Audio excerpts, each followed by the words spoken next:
दोस्तों, स्वागत है आपका हमारे इस चैनल पर। मैं विनीत शर्मा आप लोगों का फिर एक बार स्वागत करता हूं। इससे पहले वाले वीडियोस में ठीक है, हम लोगों ने एक्सरसाइज जो 3.3 क्लास 10 की जो मैथ चल रही थी, दो चर वाले रैखिक समीकरण, उसमें जो 3.3 प्रश्नावली थे उसके कंप्लीट क्वेश्चंस सॉल्व किए थे। अब हम लोग इस वीडियो में जो उसका नेक्स्ट एक्सरसाइज 3.4 है, उसके जो क्वेश्चंस है वो देखेंगे। ठीक है, तो जो 3.3 प्रश्नावली थी उसमें स्पेशली हम लोगों ने ये समझा था कि प्रतिस्थापन विधि क्या होती है, और प्रतिस्थापन विधि पे जो भी क्वेश्चंस बने थे वो हम लोगों ने सॉल्व किए थे।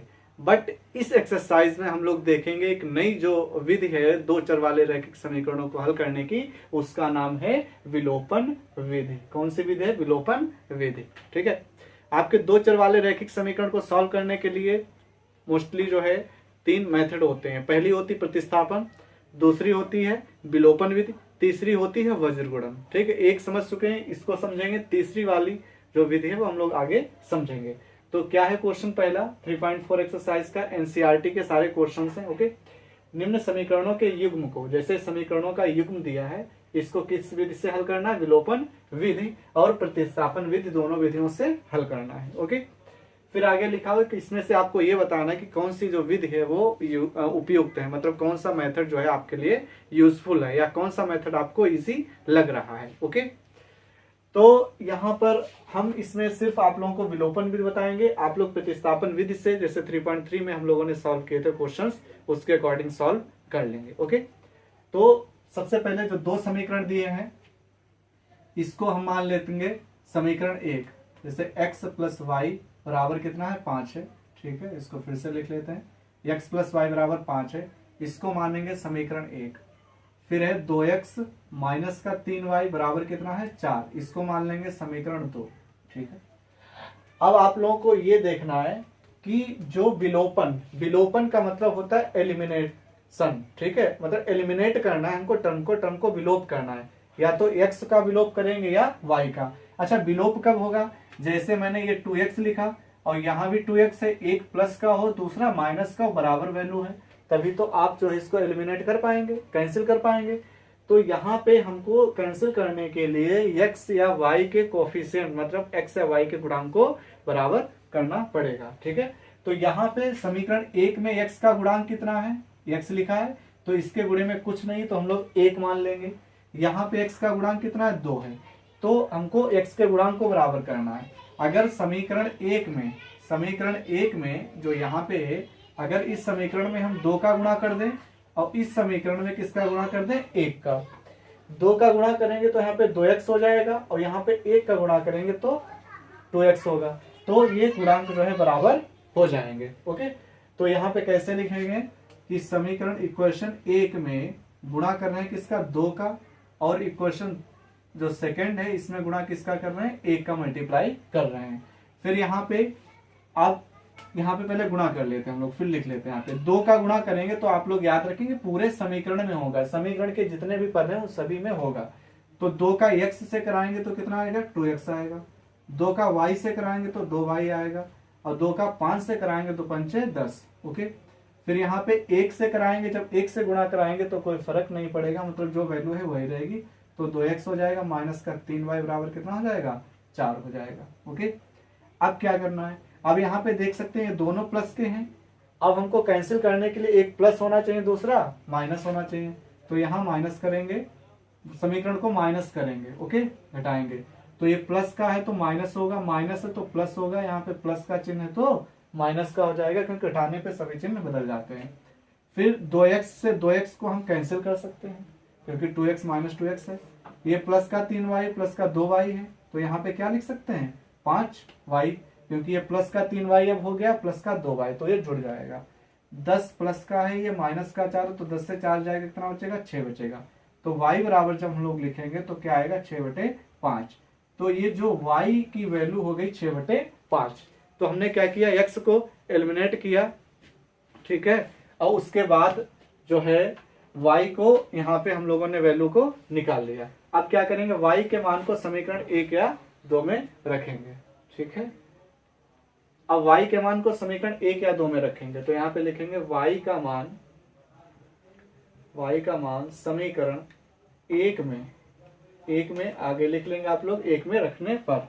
अब x है, देखेंगे x लिख लिया, प्लस क्या है यहाँ पे y है, तो y के प्लेस पे कितना रखेंगे 6/5 रखेंगे, इज इक्वल टू क्या है 5 है। ओके, फिर x की वैल्यू निकालेंगे, इसका जब हम लोग पक्षांतरण करेंगे तो 5 माइनस 6 बटे क्या होगा 5, अब यहाँ पे 1 मानेंगे पचम 25 हो जाएगा, 25 माइनस का 6 बटे 5, तो 25 से 6 घटाएंगे कितना आ जाएगा, 25 से 6 घटाएंगे तो आएगा आपका 19/5।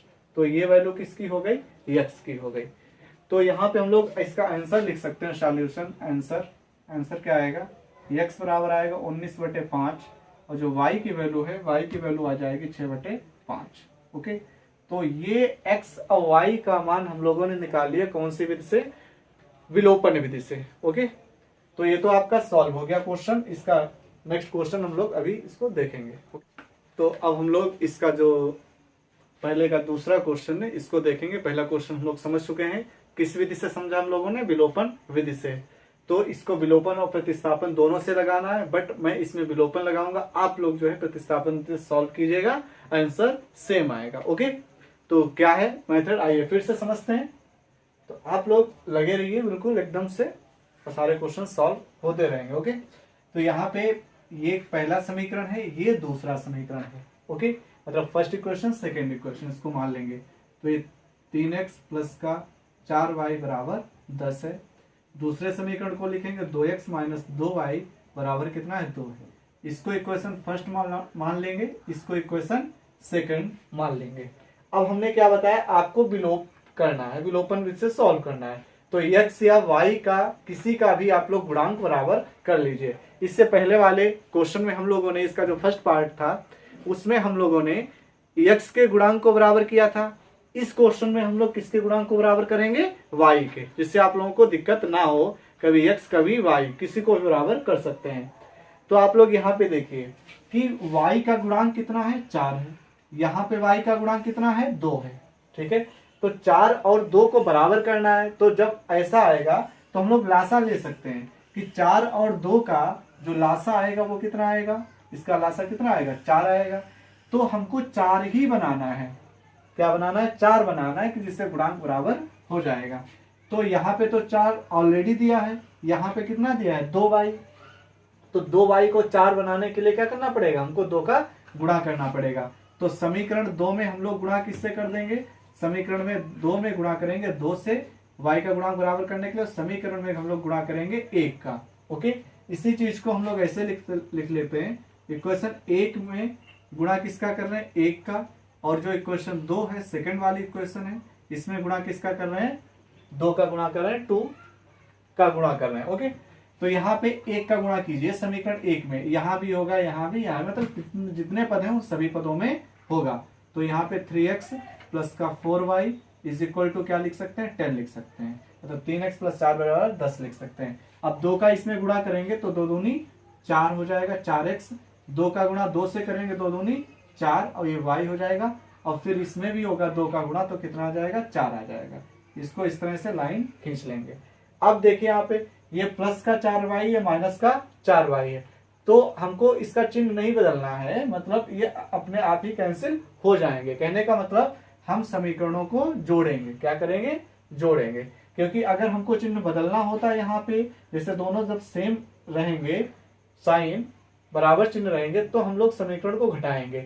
लेकिन अगर y के मान क्या है डिफरेंट हैं, अलग अलग हैं, तो हम लोग समीकरणों को जोड़ देंगे। ओके, तो अब 4y से 4y कैंसिल हो जाएगा, क्योंकि यहाँ पे प्लस कर रहे हैं, तो प्लस करने पे चिन्ह जो है इसके नहीं बदलेंगे समीकरण 2 के।